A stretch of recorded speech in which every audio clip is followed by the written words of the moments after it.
And so it was like, I took their money though, so I have to give them my all, and I would, but there's that little part where it's like, if you're not giving your all, it's like, why are you doing it? So this is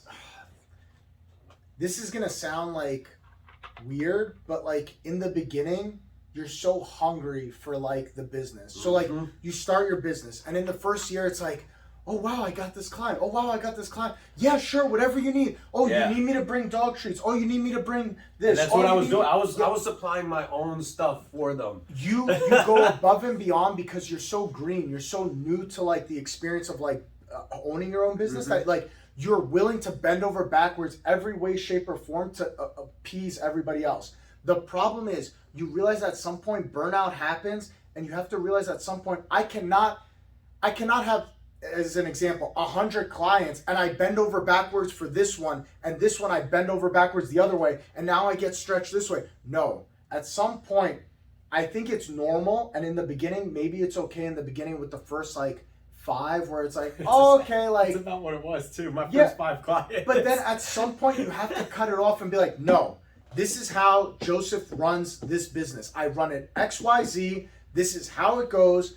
Do I have room for wiggle room? Okay, I do have a little room for wiggle room. I'm willing to like stick to my virtues, but I'm willing to bend a little this way. Like I have a foundation, and that's it. You have a foundation. It's like, okay, maybe I can stack here. All right, well, that's not working. Exactly. And I'm still in my first year. You gotta have that your learning curve. Concrete foundation. You cannot be like Jello and just move with how everybody else does. It's not going to work that way, because what's going to happen is you're going to be like, oh, I forgot to bring dogs treats for this one, but this client makes me buy vegan dog treats, whatever the case may be, for this one, and this one has a dairy thing, and next thing you know, you're like scrambling, and that's how mistakes get made, because you're juggling all these balls in the air, and then they all collapse. And that was actually what was happening, is I started forgetting little things, because I was like, oh, I mixed it up with this client, I mixed it up with here, and it was like little things like that, and I was like, all right, I can't do this. So then I started in my consults. That's where I implemented it. I would tell them, this is what you need, this is what you have to buy, this is all the costs that come with it, this is how much I charge for my services, but then this is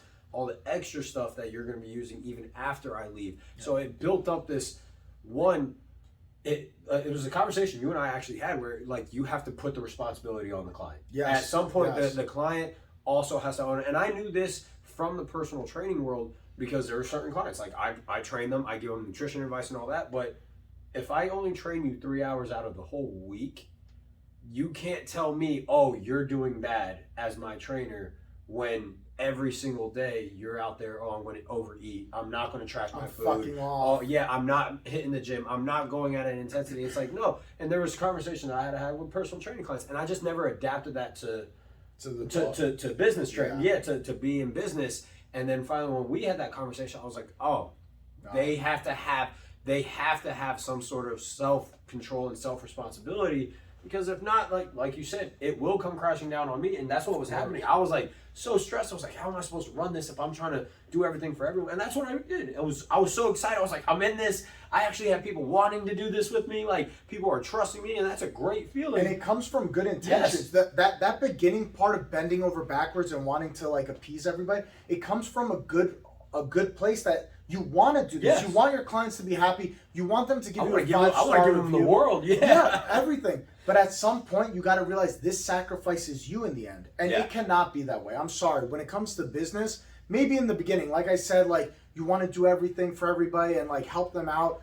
But at some point, it cannot be that way. Because once you have 20 clients, 30 clients, 50 clients, how can you pull yourself in all these directions and be so customized? If every single one of them gave a recommendation. However, like you can't. That's also the thing. You can't make everyone happy, no matter what. And that's I think where. Bro, you've seen it here for us. Can we make everybody happy? No, it's impossible to make everyone happy. At some point, it's like, man, thanks for knowing you. Go find a new gym, because whatever we do, we cannot optimally do it to your standards. And some people have unrealistic standards for what they want. So go find a new place.